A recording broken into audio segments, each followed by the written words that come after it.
39-year-old Fabiola Correas and 44-year-old Jose Rosado.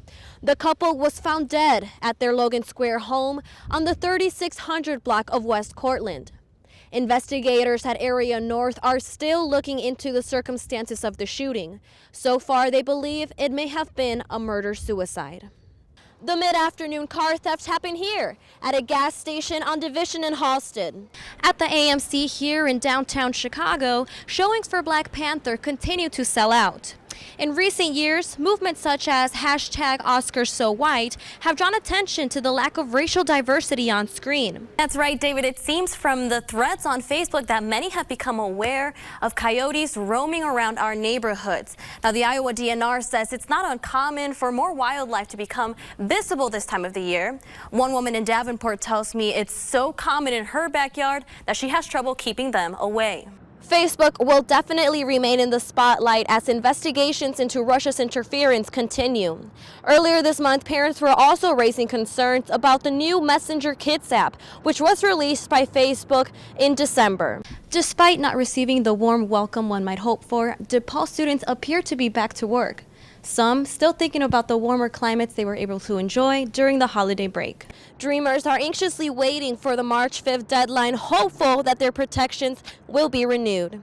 William Wells High School in Chicago's West Town is one of many Chicago public schools dealing with low neighborhood enrollment rates.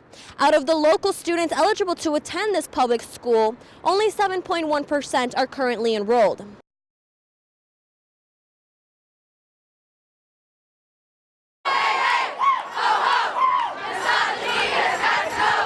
Chicago protesters standing tall at Grant Park. I feel empowered. I feel like there's nothing holding me back.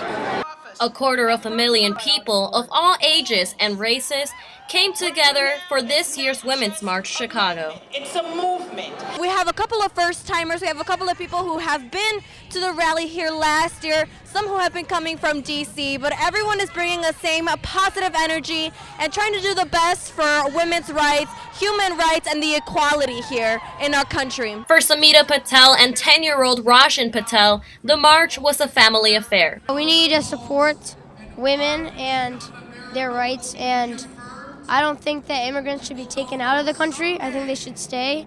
The second year of the march comes as President Donald Trump marks his first year in office.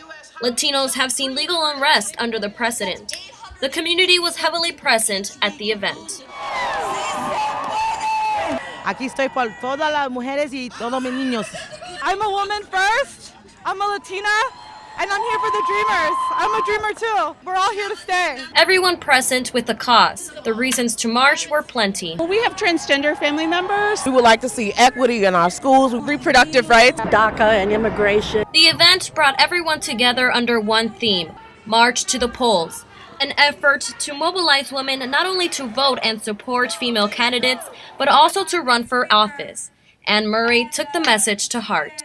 No, I never thought I would run for office, but after last year, after the march, I started to get really involved. We're all stronger when we hear different perspectives, when everyone has a voice at the table. Marchers made their way to Federal Plaza, where they disbanded. Organizers asking that the momentum of the day translate into actions for the future. For Good Day DePaul, I'm Judith Palma. Paula, some small businesses with tight budgets are concerned they will suffer from this bill. The local supermarket owner I spoke with says he expects he'll have to make changes to his business to cover higher employment costs. 15 years in the heart of East Moline, Supermercado Monarca is locally owned. Business owner Saúl Hernández says he tries to give his employees fair wages. I pay my employees more than the current minimum once they've been with me for a while. For me, it's better to offer them that extra money so that they stay and I don't have to invest in training someone new. It's a small team of people. 12 workers help run the store and restaurant. Hernandez says the incremental changes to the minimum wage won't be easy on the supermarket. That extra $1 to 12 employees, it will have an impact. It won't be a big one right now, but as it continues, I'll feel the hit. Small business owners like Hernandez have until January 1st of next year before the minimum wage increases by $1. then $1 every year after that. Price competitions can be fierce for a local grocer. I can't compete with the big stores when it comes to certain products. It's impossible for me because they buy the truckload and I purchase per box. In raising the minimum wage, I have to raise prices to cover that cost. For now, Hernandez plans on keeping prices the same for as long as possible. Only time will tell him what the new law will mean for his small business. In Moline, Judith Palma, TV6 News. This vital reform is necessary not just for our economy, but for our security and for the future of America. President Donald Trump is asking for $25 billion to go toward border security and a wall, a skills-based visa program to replace the diversity lottery system, and an end to a so-called chain migration. The president asked for all this in return for a pathway to citizenship for nearly 800,000 DACA recipients, young people who were brought to this country illegally as children. Such was the case for Juan Perez. He's been living in the U.S. since the age of 6. My family's here, everyone that I know, my friends, loved ones. Perez says DACA's dreamers have come a long way in making a life in this country.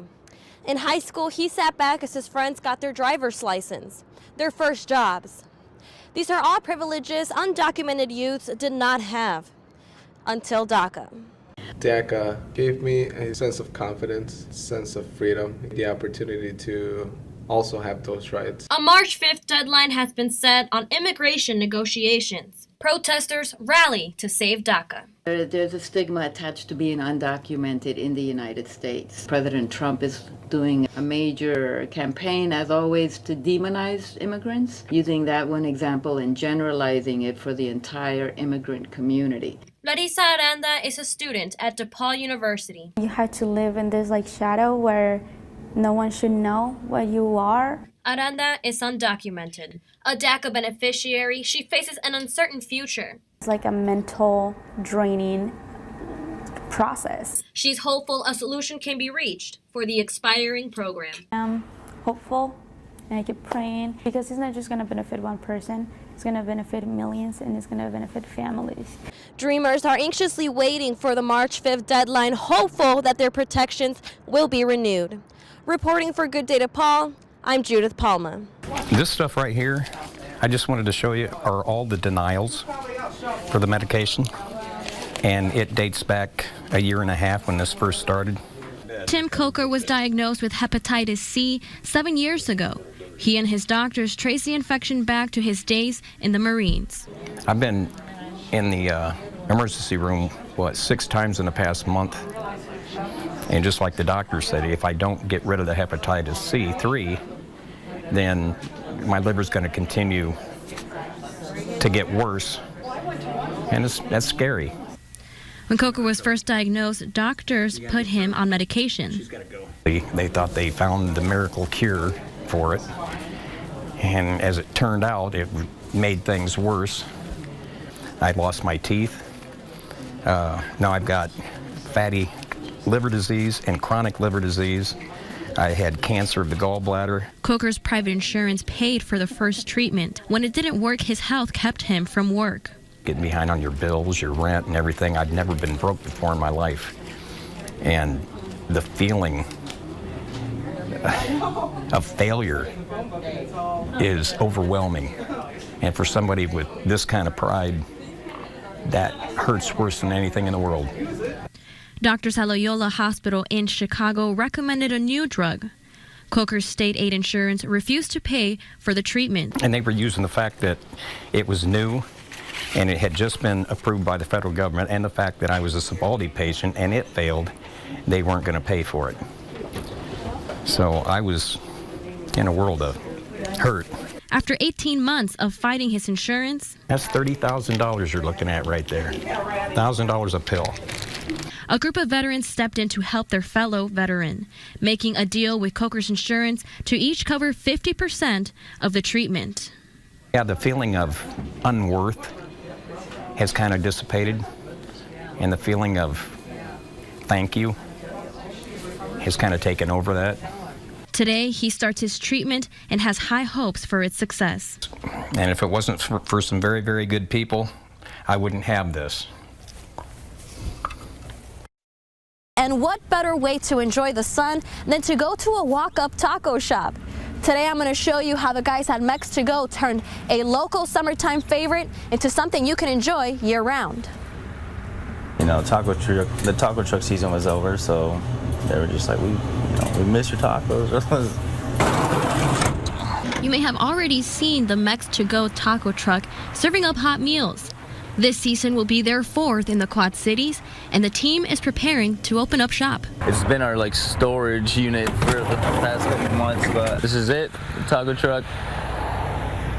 So yeah, hoping that at least by March we'll have that going. Even though the truck's been parked for the winter, right next door is a replica where the kitchen is still steaming. Yeah, this is our little taco shack. It's a little not as tight as a taco truck, but it still emulates.